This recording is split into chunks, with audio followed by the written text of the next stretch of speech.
what I have learned. Penuh penyesalan. Begini kata-kata yang diucapkan Presiden KFA atau PSSI-nya Korea Selatan.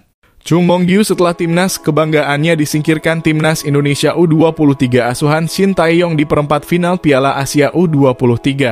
Sebelumnya, legenda Korea Selatan Hong Myung-bo membeberkan kemenangan anak didik Shin Tae-yong atas negaranya menyimpan cerita yang lebih dalam dari sekedar narasi kejutan. Publik Korea sampai keheranan. Bisa-bisanya legenda timnas Korea Selatan Park Ji-sung beri pernyataan begini terkait laga akbar di babak 8 besar Piala Asia U23 yang mempertemukan Indonesia versus Korea.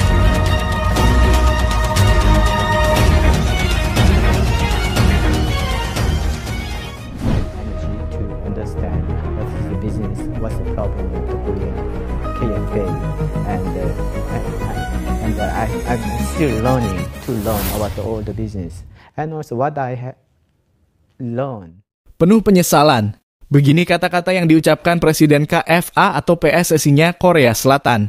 Chung Mong-gyu setelah timnas kebanggaannya disingkirkan timnas Indonesia U23 asuhan Shin Tae-yong di perempat final Piala Asia U23. Sebelumnya, legenda Korea Selatan Hong Myung-bo membeberkan kemenangan anak didik Shin Tae-yong atas negaranya menyimpan cerita yang lebih dalam dari sekedar narasi kejutan. Ia menyebut kemenangan Garuda Muda atas Taeguk Warriors secara tak langsung merupakan hukuman bagi Federasi Sepak Bola Korea Selatan dalam kurung KFA yang dulu pernah menyia-nyiakan bakat kepelatihan Shin Tae-yong. KFA memecat Shin Tae-yong sebagai manajer Korea pada 2018. Shin Tae-yong juga dilempari telur setelah mereka mengalahkan Jerman di Piala Dunia 2018, kata Hong Myung-bo. KFA membiarkannya pergi ke negara lain dan kini KFA merasakan akibatnya. Ya, hari ini Shin Tae-yong bersama timnas Indonesia U23 benar-benar mengalahkan Korsel, imbuh Hong Myung-bo. Menanggapi sindiran pedas dari legenda Korea Selatan di atas, Presiden KFA, Chung Mong-gyu akhirnya angkat bicara. Menurut Chung Mong-gyu, kekalahan dari timnas Indonesia U23 menjadi bencana besar bagi Korea Selatan U23. Kekalahan ini adalah bencana bagi tim U23 Korea. Kekalahan ini membuat Korea Selatan untuk pertama kali sejak 1984 gagal melangkah ke putaran final Olimpiade. Saya sangat menyesali hal ini, kata Chung Mong-gyu. Namun kita tidak perlu menyalahkan siapa-siapa. Dulu kita semua sepakat untuk mengganti Shin Tae-yong, pelatih asal Korea yang kini menciptakan bencana bagi kita, terang Chung Mong-gyu. Tak cukup di situ, melalui laman resmi KFA, Chung Mong-gyu juga menyampaikan permintaan maaf kepada publik Korea Selatan. Kami menyampaikan permintaan maaf yang sebesar-besarnya kepada para pecinta sepak bola, pesepak bola, dan masyarakat atas kegagalan melaju ke putaran final Olimpiade Paris. Saya sangat menyadari bahwa Asosiasi Sepak Bola Korea, yang membina dan mendukung tim sepak bola nasional, mempunyai tanggung jawab keseluruhan. Ya, laga antara timnas Indonesia U23 versus Korea U23 rupanya mendapat sorotan dari berbagai pihak tak terkecuali legenda Korea Selatan dan Manchester United, Park Ji-sung. Menurut Park Ji-sung, laga tersebut sangat dinanti-nantikan oleh publik Korea.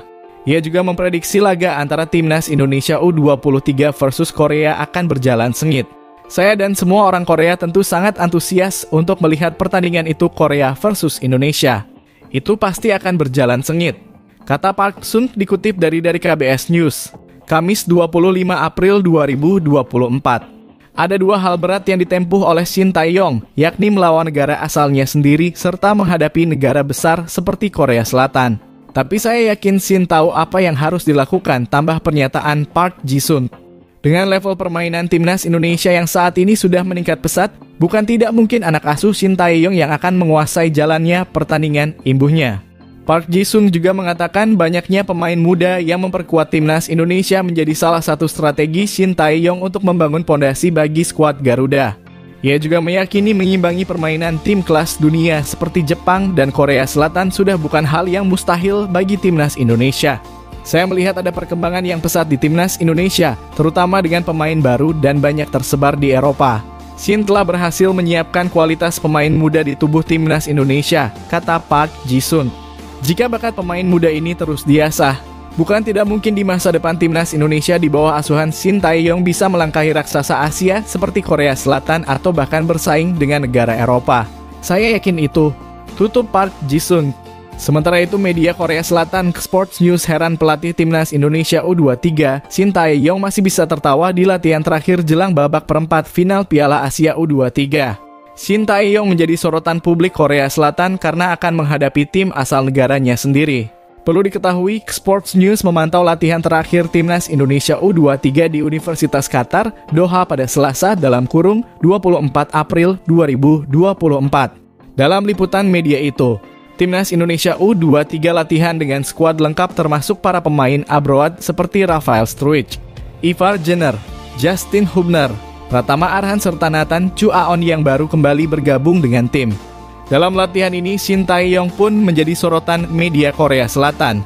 Bahkan para reporter Korea Selatan ini heran Shin Tae-yong masih sempat tertawa meski akan menghadapi negaranya sendiri. Seluruh perhatian berpusat pada pelatih Shin Tae-yong. STY menyaksikan pergerakan para pemain dan sesekali bercanda dengan mereka. Kami heran STY masih bisa tertawa meskipun akan menghadapi Korea, tulis Sports News. Di sisi lain, Shin Tae-yong mengaku merasakan hal aneh yang tidak biasa ketika harus menghadapi negara sendiri di perempat final Piala Asia U23 2024. Pelatih yang sudah menangani timnas Indonesia sejak 2019 itu seperti bertemu dengan hal yang tak diinginkan ketika mendapat kepastian timnas U23 menghadapi wakil negeri Ginseng. Sejujurnya ini adalah pengalaman pertama saya mengalami situasi seperti ini dan ini sulit, ucap Shin Tae-yong dalam konferensi pers yang disiarkan melalui layanan streaming YouTube di kanal AFC Asian Cup. Hal itu tak lepas dari pengalaman pernah berada di kursi pelatih timnas Korea Selatan di berbagai kelompok umur. Itu tetap menjadi hal yang berat andai kata saya tidak pernah menjadi pelatih timnas Korea, mungkin tidak akan sesulit ini. Tetapi saya pernah punya kesempatan bernyanyi lagu kebangsaan bersama timnas Korea di level U20, U23, dan senior, terang Shin. Mantan gelandang timnas Korea Selatan itu menganggap pertemuan timnas Indonesia U23 yang dilatihnya dengan tim muda Taguuk Warriors adalah takdir yang tak bisa dihindari. Saya tak mungkin menghindari lawan Korea, tetapi ada rasa lain ketika harus bertemu Hwang San-hong pelatih Korea dan juga negara saya hanya ingin bertemu negara saya di partai final. Tetapi ini takdir. Ini sulit, saya tidak terlalu senang, tetapi olahraga tetaplah olahraga dan kami akan lakukan yang terbaik untuk Indonesia, tegas Shin. Timnas Indonesia di bawah asuhan Shin Tae-yong yang diisi para pemain naturalisasi mulai diperhitungkan sebagai macan Asia. Pasalnya kualitas dari campuran pemain berdarah Indonesia Belanda ini bisa dibilang setara dengan raksasa sepak bola yang ada di kawasan Asia. Sebab mayoritas pemain naturalisasi skuad Garuda saat ini besar dan menimba ilmu di Belanda, negara dengan filosofi dasar sepak bola terbaik yang ada di dunia. Melihat kualitas timnas Indonesia saat ini yang hampir menyerupai Belanda dengan julukan singa tanpa mahkota miliknya, tentu membuat sebagian negara Asia termasuk Korea Selatan was-was saat harus menghadapi timnas Indonesia.